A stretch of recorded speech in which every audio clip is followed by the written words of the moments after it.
Hey guys, Professor Bill, Comic Book University, and Fantastic Four, issue number 4. Okay, like know why it took so damn long to get into this one, but 4 is on the front, 4 is also in the back. You're going to have to read the comic book to understand what I mean by that.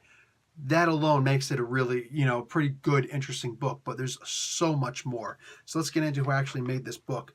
Irreplaceable is the name of this issue. Dan Slott is the writer, Stefano Caselli and Nico Leone are the artists. Eric Arcianega is on colors. VC's Joe Caramonga on letters. Isad Ribic did the cover art, and a whole lot of variant cover artists. Yeah, love you all, but no. Here, give a quick little hi. Yeah, that's them. They're the ones who did this. Okay, really good. Hope you your pause button works. So anyway, I like that there's the number 6 on a lot of their uniforms because yeah, they're the Fantastic Six now technically. But the Wrecking Crew shows up. And do we have a female member of the Wrecking Crew? First off, she's hot. 2, what's up with that? What's up with that? I'm cool. Let's check it out, man. So a whole bunch of people show up and wait. Like this whole book, man, this entire book, I'm like, okay, that doesn't make sense. Like somebody shows, like, the Wrecking Crew shows up just right there on the spot. Like, really? Why of all places to do that? And there's too much conversation, too much exposition. Like, none of this makes sense. And I'm actually starting to get mad at the comic book as more of these things happen. There's a girl there who has a flair to call the Fantastics. I'm sorry. Why exactly? Why exactly would she have a flair to call the Fantastics? Who are these people? All these people know who these people are, but then the comic book starts to become a little bit self-aware. It's like, they start asking the same questions. How do they already know who these people are? It's like, wait a second. What the hell is going on here? Like Dan Slott done lost his mind and he's still allowed to write this comic book? Nah, man, we got to do like an Article 25th Amendment to get this guy out of office right now because there's something up. And then all of a sudden everything makes sense. And holy crap, did it ever make perfect sense after that. That was good. That was good because one of my biggest complaints I had just looking at the cover 2 weeks ago, or, a month or two ago, was the idea that why do we need all these freaking new villains showing up? It's the Fantastic Four. The only reason why everybody really wanted the Fantastic Four properties to come from Fox over to Marvel Cinematic Studios is because the Silver Surfer, Galactus, Doctor Doom, and the Rogues Gallery and all that stuff, they're villains. Nobody really cares that much about Mr. Fantastic. Yeah, a little bit. You know what I'm saying? The Thing is kind of cool. Human Torch is kind of awesome.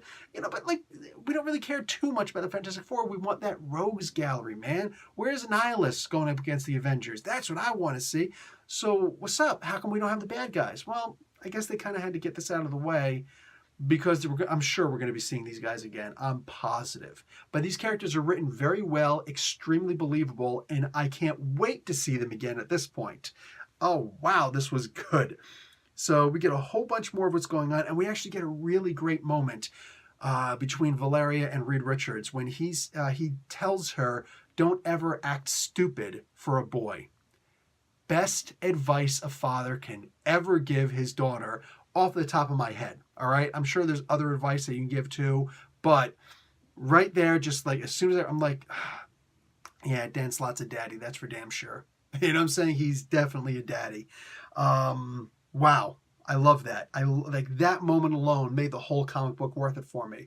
But there was so much else I could say that about also. So we get a quick little conversation with Wolverine in here. How does that make sense? I was asking myself, I asked in the previous issue, how the hell is the Hulk going to get back home? Oh, Dan Slott, I don't care if he heard me or not. He heard it. He heard the idea and he's like, that's easy. I'm Dan Slott. And it worked. All of it worked. All of it worked. Holy crap, there's so much potential setup in here. This is a solid comic book, man. Johnny Storm was great in this. This is, okay, look, I didn't really like the first 3 issues, and I thought to myself, I'm probably going to drop off this damn comic book. This comic book was kind of like a, don't be silly. And okay, I'm a man. I could take a quick hit on the face. I'm good with that. Thank you very much for bringing back an awesome version of the Fantastic Four. Hey, man. All honesty, took 4 issues to get into it. But hey, what better number of issues to get into a Fantastic Four comic book? Oh, you see what I did there? On the spot, wasn't intentional. Anyway, guys, definitely check this comic book out. Solid Fantastic Four comic book, man. I loved this. All right, guys, Professor Bill, Comic Book University. Class dismissed.